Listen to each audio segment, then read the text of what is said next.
Assalamualaikum warahmatullahi wabarakatuh.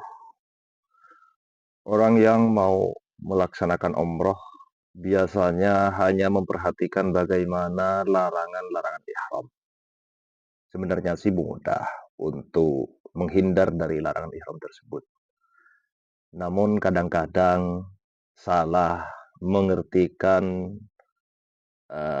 atau memberi pengertian tentang larangan-larangan ihram.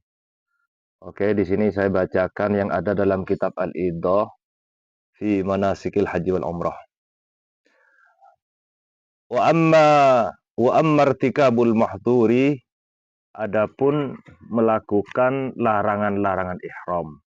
Faman halaqas sya'rah au qallamal azfar, siapa yang mencukur rambut atau memotong kuku, au labisah atau memakai pakaian berjahit, au tatayyibah atau berwangi-wangian, au dahanar ra'sa atau meminyaki rambut walaupun minyaknya nggak wangi, seperti diminyaki minyak zaitun, awil lihi atau meminyaki jenggot, au basyara fima dunal farjih atau bercumbu rayu di selain farji, ya, bisyahwatina dengan syahwat, lazimahu maka wajib bagi orang tersebut membayar fidyah.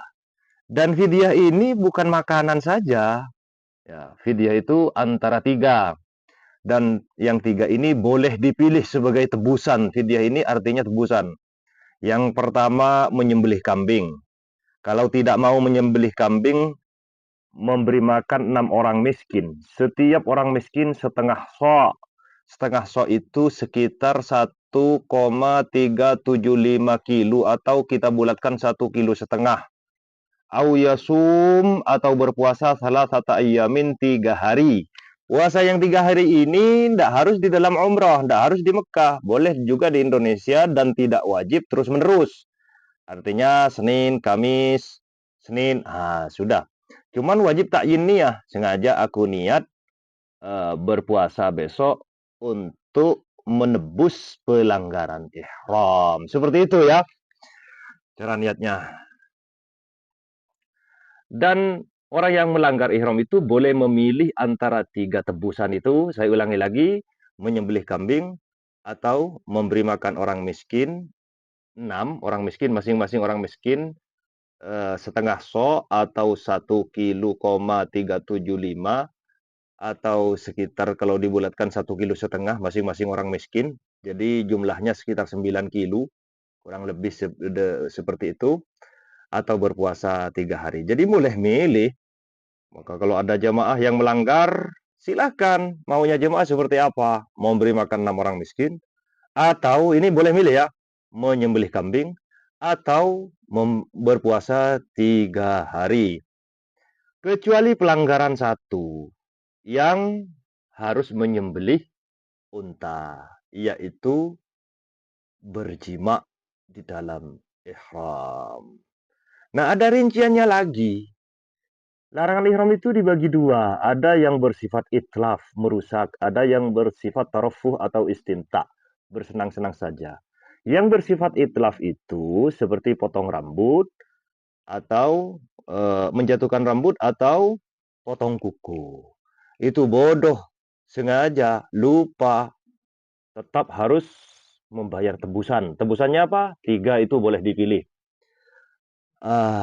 Kalau yang bersifat tarafuh, atau yang bersifat istimta seperti menutup kepala, memakai pakaian berjahit, berwangi-wangian, tidak ada di badan ini yang dirusak, maka kalau lupa tidak kena tebusan, tidak usah bayar apa-apa, cukup dia beristighfar saja. Ya, kalau lupa atau bodoh, tidak tahu, ya tidak kena apa-apa. Kalau ada jemaah yang sedang berihram di bis, di Ji'rana atau di mana, kemudian oleh mutawif diingatkan jangan sampai memakai pakaian berjahit. Ternyata ada satu jemaah melapor ke mutawif, sampai hotel saya belum melepas celana dalam, kata jemaah laki-laki. Kenapa nggak dilepas Pak? Saya lupa. Apa yang saya lakukan Pak Ustadz? Kalau memang lupa, maka tidak usah membayar apa-apa.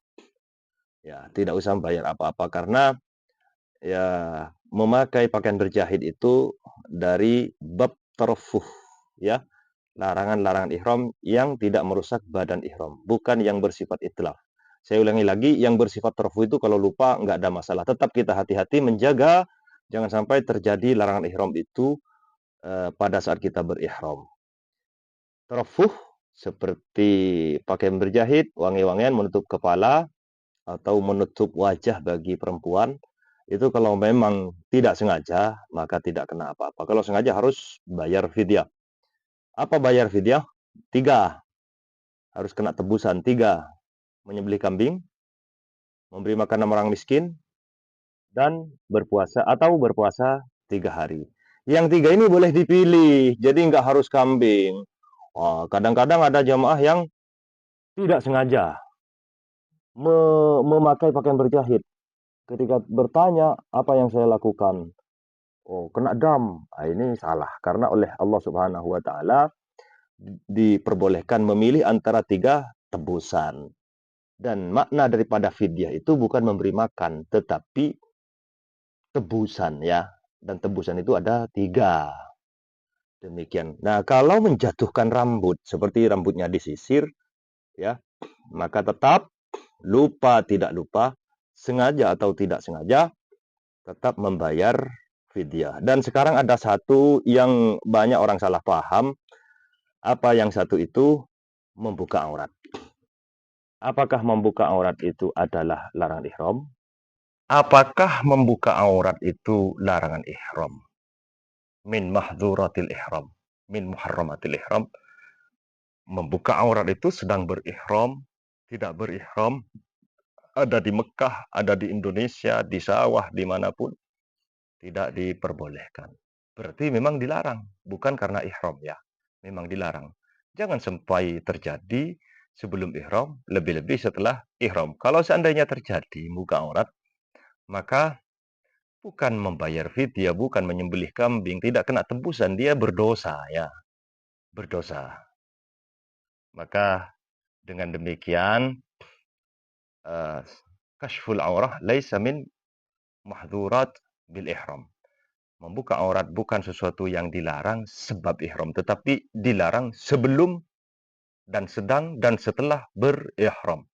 Jadi kalau terjadi tidak ada kaitannya dengan fidyah. Wallahu a'lam.